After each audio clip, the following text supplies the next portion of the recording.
আসসালামু আলাইকুম। আশা করছি আপনারা সবাই অনেক ভালো আছেন।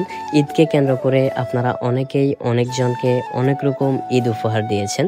তো আমার কাছে কেন জানি মনে হলো আমার ব্যক্তিগতভাবে যে একটা ছোট্ট বরাদ্দ আছে, ওই বরাদ্দের টাকাটা দিয়ে আমি ৫-৭ জনকে কিছু না দিয়ে অন্তত এমন একজন মানুষকে এমন একটা জিনিস দিব যাতে করে ওই মানুষটার চলার পথ অনেক সহজ হয়ে যায় কিংবা ওই মানুষটা খুশি হয়। মূলত যেমন চিন্তা ঠিক তেমনই কাজ। আমরা এমন একটা মানুষ বাহির করি যার একটা হুইল চেয়ার অনেক বেশি দরকার ছিল। আমার সাথে ছিল আশরাফুল এবং ডলার ভাই। তো আমরা হুইল চেয়ারটা কিনি ওই মানুষটার জন্য এবং টাং রোডের উদ্দেশ্যে রওনা দিতে থাকি। সবচেয়ে মজার বিষয় হচ্ছে ফেনী জেলার ভিতরে এত পরিমাণ মানুষ আমাকে ভালোবাসে যেটা হয়তোবা আমি আপনাদেরকে মুখে বলে বুঝাইতে পারব না। মাস্ক লাগানোর পরেও অনেকে চিনে যাচ্ছিল।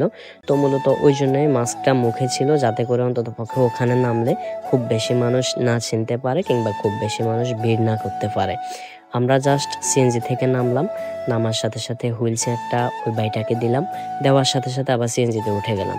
সবচেয়ে মজার বিষয় যেটা না বললেই নয়, ওখানে যাওয়ার পরে কয়েকজন হুজুর ছিল যারা আমাদেরকে অনেক সহযোগিতা করেছে। বিশেষ করে হুইল চেয়ারটা বাহির করা থেকে শুরু করে ওই মানুষটাকে দেওয়ার আগ পর্যন্ত। যদিও তাদের সাথে আমার পূর্বের কোনো পরিচয় নেই, তারপরেও তাদের এই ব্যাপারটা আমার অনেক বেশি ভালো লেগেছে। তো আমরা তার সাথে কিছুক্ষণ কথা বলে জাস্ট ওনাকে হুইল চেয়ারটা দিয়ে সাথে সাথে চলে আসি। অবশেষে মাস্কটা খুলে খুব সুন্দর একটা হাসি এবং একটা স্বস্তির নিঃশ্বাস ফেলে বাড়ির দিকে চলে আসি।